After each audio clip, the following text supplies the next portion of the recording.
Hey guys, welcome back to the channel. Today's Down and Dirty is from when I was down in Ohio for Fetchco. I actually got the opportunity to sit down with John Fetchco and interview him about what it takes to start a company in the excavating industry, what it takes to grow that company. And then I also, towards the end of this interview, included some of our just conversation that we were having before the interview because it was just really valuable information. So I have to say, John Fetchco is one of the guys in this industry that perfectly represents everything I love about this industry. You know, here's a guy that the white collar world would look down on because he doesn't have a college education. He's just a dumb dirt guy. Yet when you sit and talk to John, first of all, talk about an incredibly humble, intelligent guy. He is analyzing what happens in his business in a way that you would see top executives in some of, consulting firms thinking. Like, this is the way his mind works. And he's a dumb dirt guy. I had such tremendous respect for John. It was one of my favorite interviews I've conducted. I really cannot stress enough how awesome it was to sit and pick this guy's brain. Outside of the interview that you guys are going to see, John and I sat and talked for like an hour and a half, and that's because I cut it off because I knew that I was eating into his time and his day. I could have literally sat and picked his brain for an entire workday. That's just the kind of guy that John is. So I cannot say thank you enough to Fetchco, John specifically, for letting me conduct this interview. I really hope you guys are able to glean some really good information out of it. So without further ado, you guys, we'll flip you over to the interview. Enjoy it, and we'll catch you guys on the next one. You know, I told my dad, probably when I was about, 19, 20 years old, that I wanted to be self-employed. My dad was self-employed and was in a car accident, so wasn't really working that much after his accident. So I said I wanted to be self-employed, and I didn't really care what it was. At the time, I was actually building houses, and I thought I was going to be a carpenter or a builder. But my dad's profession was buying and selling equipment. So he said, well, let's buy and sell equipment. So we did that for a while, and, it just was really tough because my dad was in that car accident. I was doing all the driving all over the country and just didn't really have the capital to make this work. So, it went on for a couple of years, but it was really thin. One of my customers that I was selling equipment to wanted to sell out. So we bought his business, my dad, my brother, and I. And that's been that was the start of it, getting in the excavating. And it was key to have my dad and my brother. We all were completely dedicated to it. We could trust each other. We all had strengths. So that combination with a lot of luck, the location that we were at, the building industry at the time for residential, everything just seemed to work out for us. And, that was the start of it, and the growth has been steady for the last 30-some years. What's been the hardest aspect of, first of all, starting the company, and then as you've continued to grow? I know those are kind of two separate animals, so of those two, what has been the hardest in those phases? Well, there's a lot of things everything that I've learned has cost a lot of money. My education was really a fortune. Yeah. Because I never knew until it was a problem what I was running into. The first thing that I learned was, the initial equipment that we had,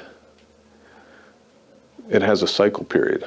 So, when we started off, we're collecting checks and things are great, and oh my gosh, this is a great business. Yeah. And then you find out, a year and a half down the road, 2 years down the road, that, well, all your equipment's wore out. Did you keep enough money to replace this? Yeah. Or did you just burn through all your value? So that was a learning lesson right there, and then trying to find true cost, because excavators and farmers are hand in hand, and you love the business. So sometimes you get a little aggressive, you have positive thinking. So you're bidding work.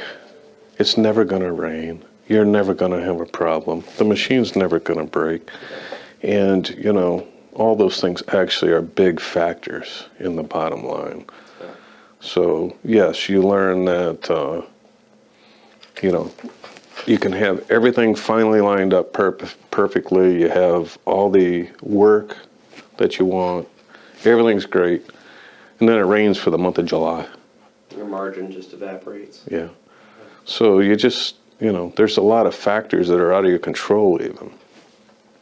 So, those are all learning factors. So, I guess just to kind of give everyone watching a little idea, how big are you guys currently from, and how many employees do you guys currently have roughly? At least 125. So not a little company. This is a good-sized company. So as you got to the kind of growth phase where you had kind of learned most of your hard lessons initially, what's been the hardest part on the growth phase?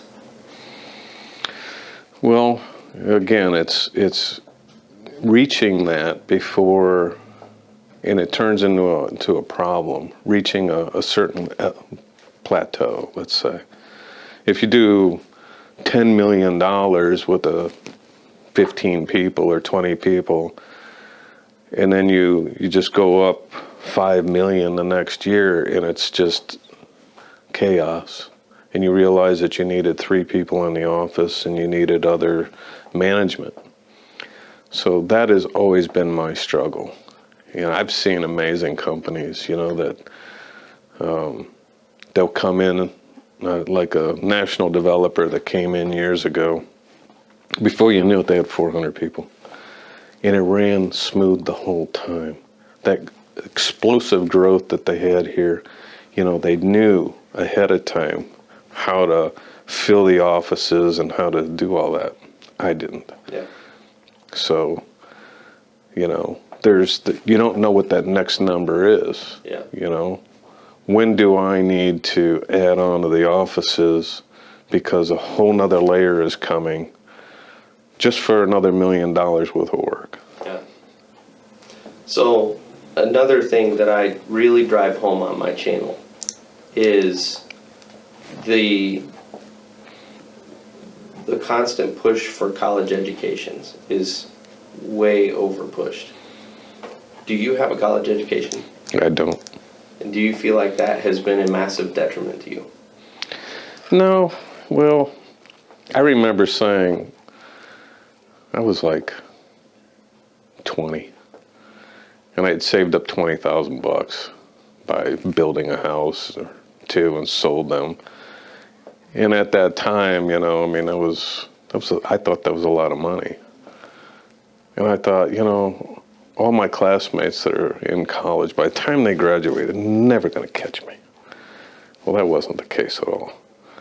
And so I did have some regret at first. I thought, I should have paid more attention, at least in high school. Yeah. But do I believe in the college, that everyone should go to college? I actually don't. I think that people are taking advantage to some degree. It's a lot of money, and I have people here with college educations that are not using any part of that. No, a college education is helpful. It is, you get,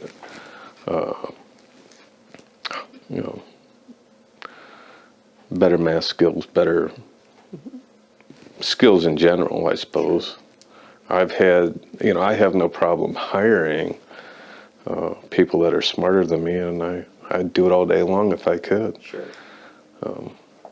But looking back, I don't know that it made a difference for me or not. I don't know. Yeah.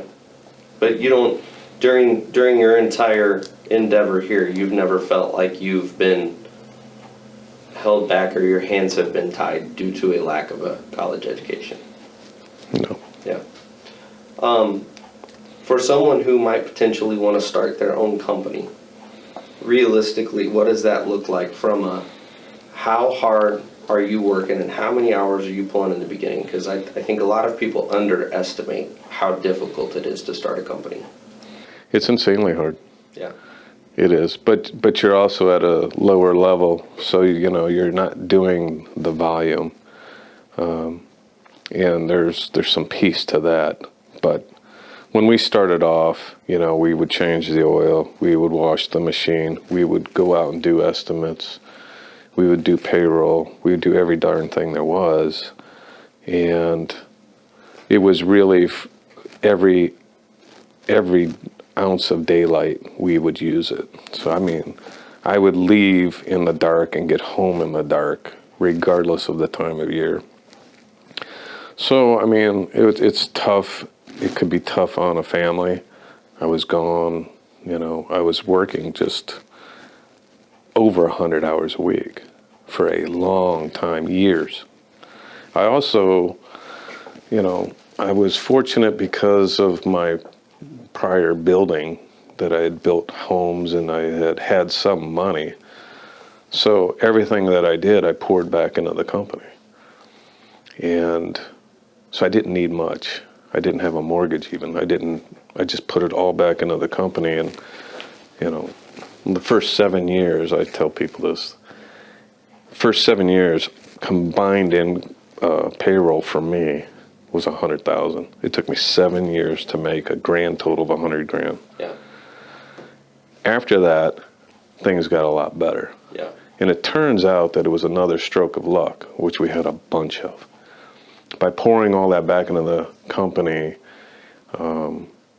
we were able to weather some bad, downturns. We were able to weather the recessions, and it turns out that that was the reason we didn't have heavy debt.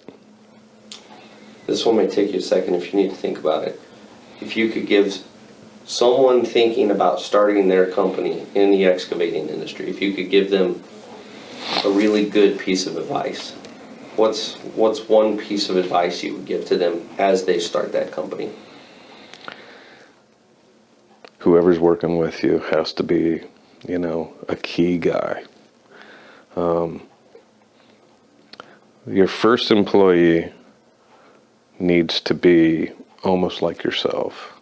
And it's amazing because that seems to happen. I don't know if it's because you're working side by side and, there's a cause that first employee gets, but usually that is the key for a good start. And then for someone who has started their company and is kind of in that just very initial growth stage, are there any kind of nuggets of wisdom you could give? Just anything that has really stuck out to you that I wish I would have known that when I started out and kind of started to grow? It's knowing costs. Yeah. Okay. Knowing what your hourly costs are and not what you believe the rest of the industry is charging. So that's one, and then it's always the factors that are out of your control. The weather is a big factor for an excavating company, and you have to plan for that. You have to expect it, and it's not easy to juggle that because you're also in a bidding world. So if you bid for everything that could go wrong, you're never going to get a job. You have to find that spot, okay? And if you're really dedicated, and if you care about one thing in this world, it's going to be the job that you do. So if you do a good job, money will be a byproduct of that good job, and you don't have to worry about it. Don't be focused on the money, be focused on the job that you do. And the word will get out.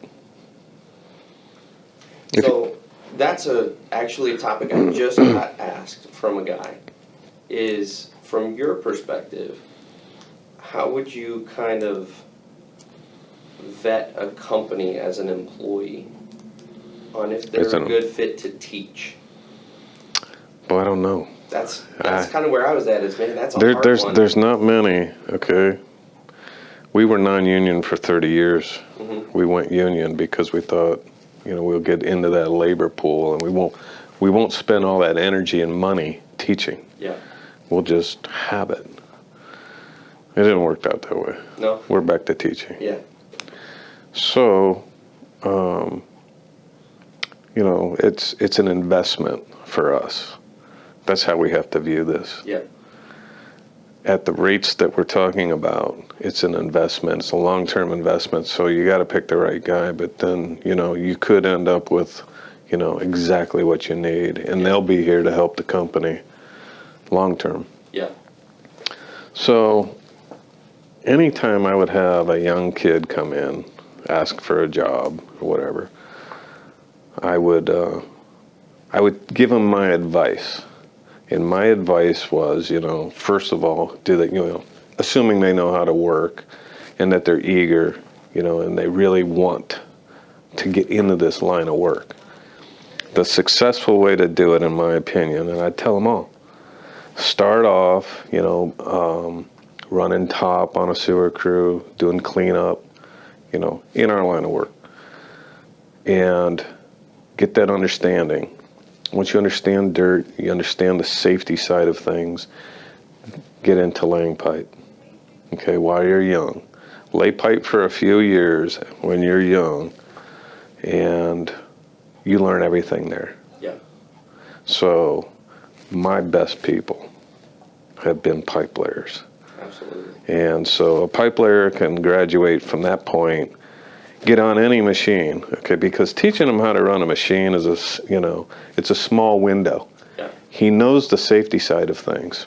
So I have actually turned down guys that have thousands of hours running a rubber tire loader, in a different application. I won't even hire them to run by a sewer crew. It's a whole different animal. It is. But a pipe layer that's never been in a loader, I can put him in a loader and know that he is not going to hurt anybody. Yep. So that is where you learn everything. You can graduate to an operator, a foreman, superintendent, a project manager. All that experience came from laying pipe because you see it all. Yep.